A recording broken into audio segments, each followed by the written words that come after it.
a mulher de Deus, ela pode usar brinco? Ela pode usar joia? Isso não seria pecado diante a palavra de Deus? Vamos ver? O que você tem a dizer? O que passa na tua cabeça sobre esse assunto aí? Gostaria de ver o seu comentário, ler o seu comentário. Vai comentando aí com a Bíblia, ok? Essa pergunta divide igreja, divide família e até mesmo relacionamento. Sério? Alguns gritam, é pecado mortal. Outros abafam o caso, não quer falar sobre isso, porque acha que não tem respaldo na Bíblia que fala se é pecado ou não. Vamos abrir a Bíblia aqui, texto por texto, e vamos ver, entender tudo isso. Vamos lá? Fica comigo até o final. Não adianta você ver 2 minutos, 3 minutos, porque você não vai entender. É um vídeo para quem quer entender esse assunto, tá bom? Se você puder compartilhar, salvar esse vídeo, curtir, faça isso para ajudar o nosso canal aqui. Vamos lá, Deus abençoe. Da onde vem esse hábito? Da onde surgiu isso? Essa ideia de brinco, joias, da onde? A origem. Precisamos entender tudo isso para nós não falar bobeira aqui, porque é uma responsabilidade muito grande sentar diante dessa câmera aqui e falar para milhões e milhões de pessoas, ok? Então vamos com calma. Para facilitar para todo mundo, tudo vai aparecer na tela. Que eu vou falar aqui em letra, em imagem, alguma coisa aí para ajudar os irmãos. Se nós parar para analisar tudo isso, o uso aqui de brinco, de joia, mais de 4.000 anos na história, isso tudo está documentado pelos arqueólogos. Os arqueólogos, né, encontraram o registro no Egito, na Mesopotâmia e entre os povos do Oriente Médio. Então, isso aqui tem um registro. Isso aqui, eu não estou falando bobeira aqui. Então vamos entender mais sobre isso. Não vamos ser ignorantes acerca desses assuntos, não. Vale a pena. Tudo que está na Bíblia, vale a pena nós cavar. Um dos detalhes importantes. Esses adornos não era só, como é que eu posso dizer aqui, estética, para ficar mais bonita, para ficar mais charmosa, chamativa. Não. Tinha algo muito mais profundo por trás desses adornos. Eu sei que vai ter gente aqui que não vai acreditar, vai continuar na sua crença. Mas eu sei que vai ter muita gente que vai concordar comigo e muita gente não vai concordar. Então não era só um adorno, não era só um brinco, não era só uma joia. Ah, irmão Ezequiel, a Estela, isso e aquilo. Muitos irmãos vêm aqui e falam assim, e Deus usou ela, isso e aquilo. Isso aí é outro contexto, é outra história, ok? Se vocês quiserem, depois eu faço um vídeo aí sobre a Esté, ok?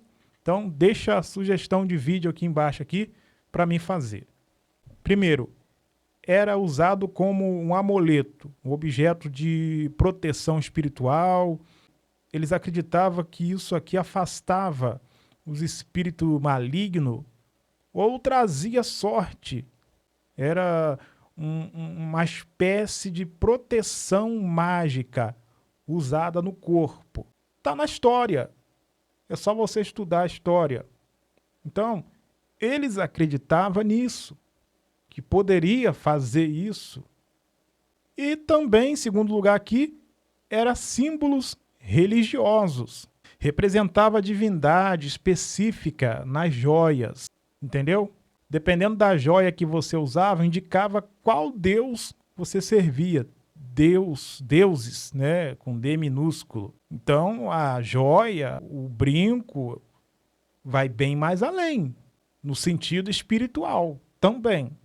Era também marcadores sociais de culto. Agora eu vou vir aqui na Bíblia Sagrada, vou ler para os meus irmãos. Aqui em Gênesis, capítulo 35, versículo 1 até o 4. Vamos aqui o primeiro texto aqui do livro de Gênesis, capítulo 35, versículo 1 ao 4 aqui. Então disse Deus a Jacó: levanta-te, sobe a Betel e habita ali e faz ali um altar ao Deus que te apareceu quando fugia da face de Esaú, teu irmão. E disse Jacó à sua família e a todos os que com ele estavam: tirai os deuses estranhos que há no meio de vós, e purificai vós, e mudai as vossas vestes, e levantemos nós, e subamos a Betel, e ali farei um altar ao Deus que me respondeu no dia da minha angústia. Então eles deram a Jacó todos os deuses estranhos que tinha em suas mãos, e os brincos que estava em suas orelhas. E Jacó escondeu debaixo do carvalho que estava junto a Siquém. Eu preciso que você veja a estrutura desse texto aqui, que eu acabei de ler, com muito cuidado. Deixa a emoção de lado. O que Deus pediu? O que Deus falou? Qual foi a orientação? Primeira coisa, Deus chama Jacó para Betel. Em hebraico, está aqui o significado aqui em hebraico, aqui, que significa casa de Deus. Ou seja, traduzindo para nós aqui, o lugar de encontro e transformação. Aliança, promessa, correto? Com o Senhor nosso Deus. Então aqui, antes de subir para esse lugar, Jacó, ele dá 3 ordens à sua família. Primeira, tirai os deuses estranhos. Segundo, purificai vós. Terceira, mudai as vossas vestes. Então Deus, ele pediu algo ali do povo. Por que Deus pediu? Porque era necessário. E Deus, ele não mudou, irmão. Você acha que o Deus que falou com Jacó, que falou com Abraão, que falou com nossos antepassados, ele mudou? É claro que não. Então por quê? Muitas das coisas que era contra a vontade de Deus, que era pecado lá atrás, não é pecado mais na igreja moderna. Não é mais contra a vontade de Deus. Parou para analisar isso? A própria Bíblia está trazendo um alerta aqui. E aí? Vamos refletir sobre isso. E aqui no versículo 4 revela aqui que estava aqui incluído nessa purificação, tá? Os brincos nas orelhas, dá para ver que foram entregues aqui junto com os deuses, aqueles deuses estranhos. Então juntou tudo, tudo foi entregue. Deus não queria, o Deus Todo-Poderoso, Deus com D maiúsculo, que eu estou falando aqui, o nosso Senhor. Então Deus não queria aqueles deuses e nem aquela joia que as pessoas usavam, os colares, os brincos, os pinces no nariz, em outros lugares, outras partes do corpo. Está achando que é da agora isso? Não, isso vem há milhares de anos já. Já existiam essas coisas lá. Se você parar para analisar, o texto coloca brinco e deuses, idolatria, tudo no mesmo patamar. E aí? A pergunta que o texto faz para nós, seja inteligente. É essa pergunta. Quando você se prepara para entrar na presença de Deus, o que você leva consigo? Contigo? O que você leva? Ponto de interrogação para você. Você pode responder aqui nos comentários? Eu vou ler aqui outro texto aqui para os irmãos aqui. Vou ler aqui outra passagem aqui, Êxodo capítulo 32, versículo 1 até o versículo 4. Quando os brincos aqui viraram ídolo, segundo aqui o texto da palavra de Deus, é mais direto aqui em Êxodo, aqui, capítulo, eu li para os irmãos aqui, né? E vendo o povo que Moisés tardava em descer do monte reuniu-se ao redor de Arão e disse: Ei, levanta-te, faze nós deuses, que vão diante de nós. E Arão e disse: Tirai os brincos de ouro que estão nas orelhas de vossas mulheres, de vossos filhos, de vossas filhas, e trazei-mo. Todo o povo tirou os brincos de ouro que estava em suas orelhas e trouxe a Arão. Contexto: Israel acaba de sair do Egito e Moisés estava no monte buscando a Deus, para Deus dar uma direção, para Deus falar com ele. Vocês sabem o que aconteceu? Aquela multidão ficou ansioso, perdeu a fé e pecou contra Deus. Quando a ansiedade ela entra, quando você para de acreditar, perde a fé, a ansiedade entra, destrói o propósito de Deus na sua vida. Então você tem que aprender a esperar. Você tem que aprender a confiar naquilo que Deus falou para você. Senão você vai ter um fim muito triste. Qual foi a matéria-prima para fazer o bezerro de ouro, meus irmãos? Todo mundo sabe, os brincos. Então Arão, ele não precisou aqui inventar nada. Ele sabia exatamente onde estava o recurso aqui para fabricar os ídolos nas orelhas, nos pescoços daquela multidão. Os brincos que trouxeram aqui do Egito, do tempo aqui da escravidão, do tempo da idolatria pagã, foram literalmente derretidos, né? Moldado em objeto de adoração falsa. Então, esse texto aqui nos ensina algo muito sério. Aquilo que carregamos, sem questionar, pode nos tornar instrumento de desvio espiritual. Pode nos tornar, nos trazer um desvio. O que você está carregando? Por que você está carregando?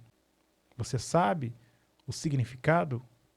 Ah, é só um brinco. É só uma joia. Aquele povo não sabia que carregava em suas orelhas, em seus pescoços, né? Algo que viesse a separar eles do próprio Deus. Eu vou deixar aqui Êxodo, capítulo 33, versículo 3 até 6. Israel abandona os enfeites no deserto. Então, logo depois daquele episódio do bezerro, vem outra passagem que poucas pessoas falam. Deus ele fala que não iria com eles para a terra prometida devido às suas rebeldia diante a ele, desobediência. E quando o povo vê isso, há uma reação específica registrada aqui em Êxodo, capítulo 33, versículo 4 até o 6. Até o versículo 6. Você pode ver na sua Bíblia aí. E quando o povo aqui ouviu essas palavras terríveis, começou a chorar. E ninguém usou enfeite algum. O Senhor ordenou que Moisés dissesse: tirem os seus enfeites, e eu decidirei o que fazer com vocês.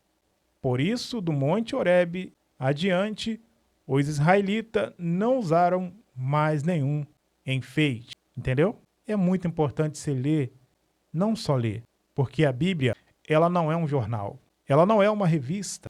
A Bíblia, para quem crer, é a boca de Deus falando. Então você tem que estudar ela.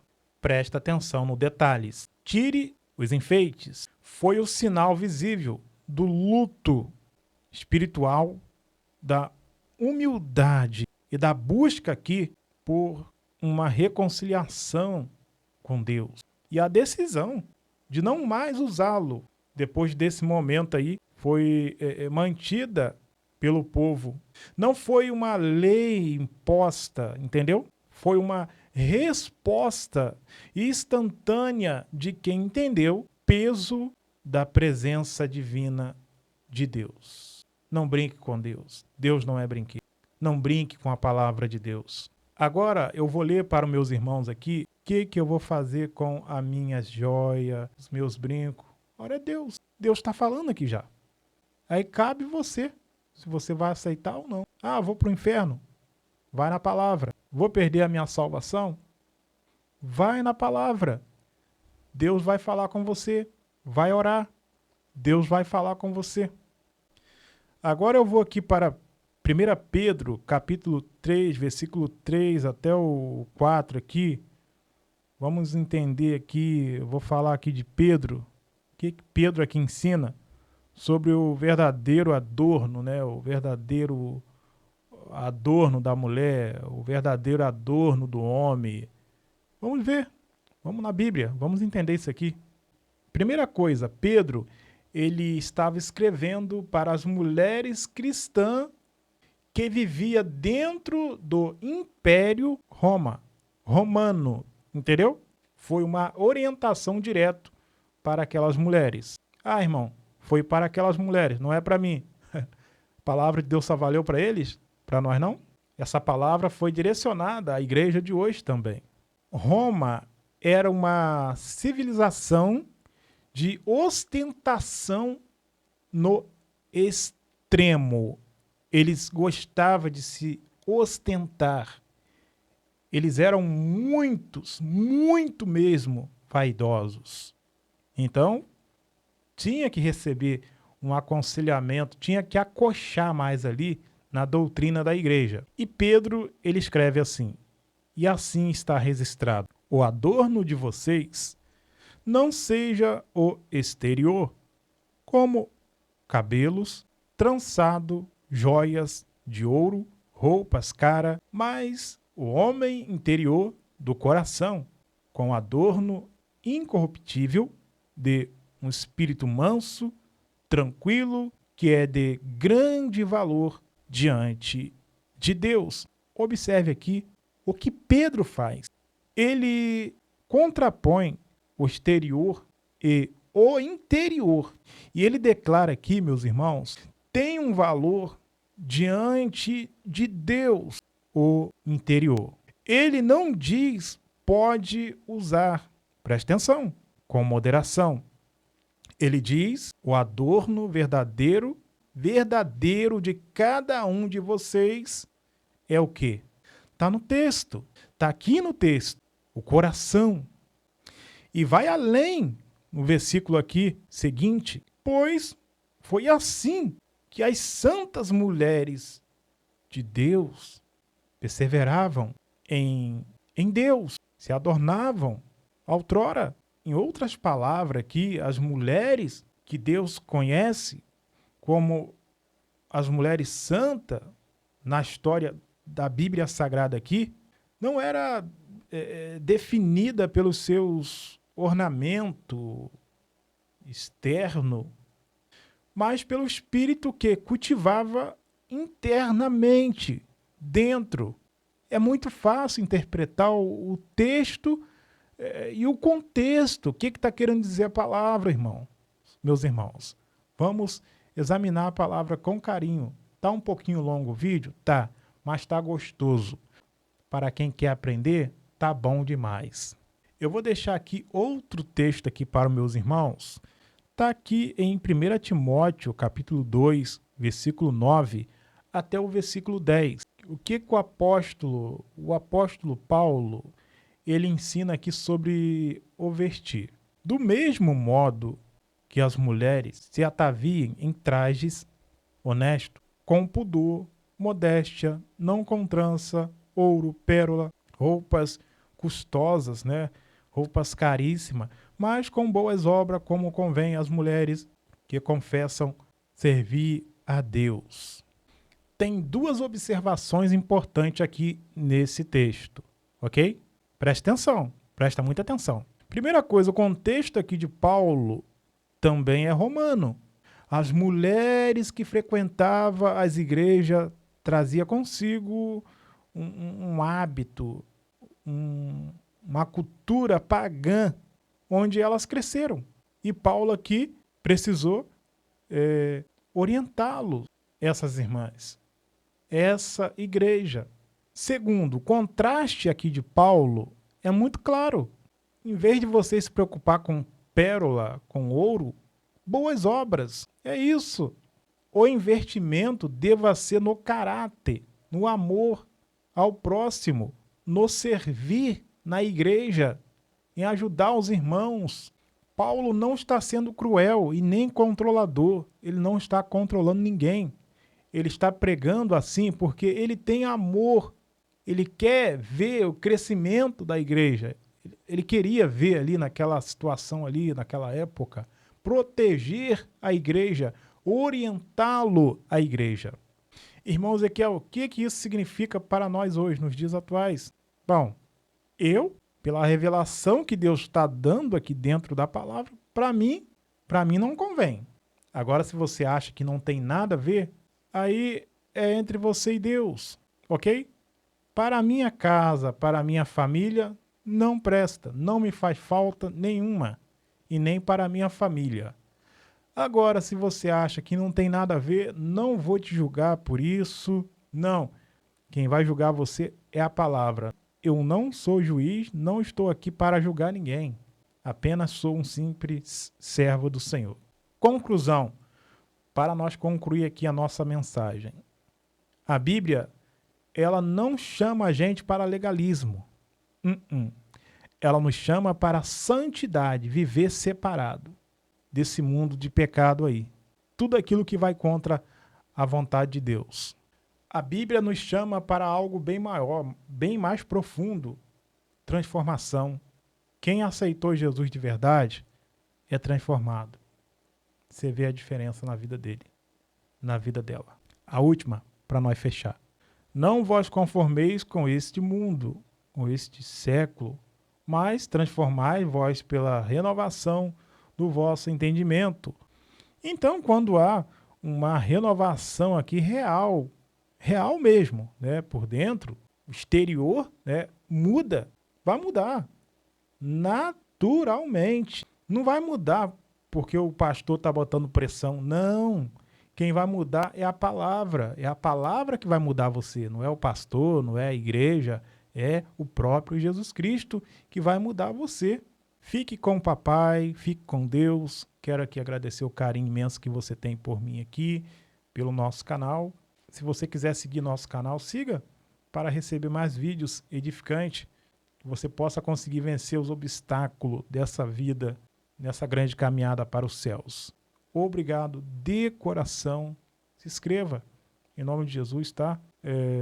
Comenta aqui embaixo de que lugar do Brasil ou do mundo você está me vendo, para me agradecer você, né? Gratidão em nome de Jesus aí. Gratidão mesmo. Pega esse vídeo, compartilha esse vídeo para que mais pessoas possam receber essa palavra tão edificante aí da parte do nosso Senhor Deus.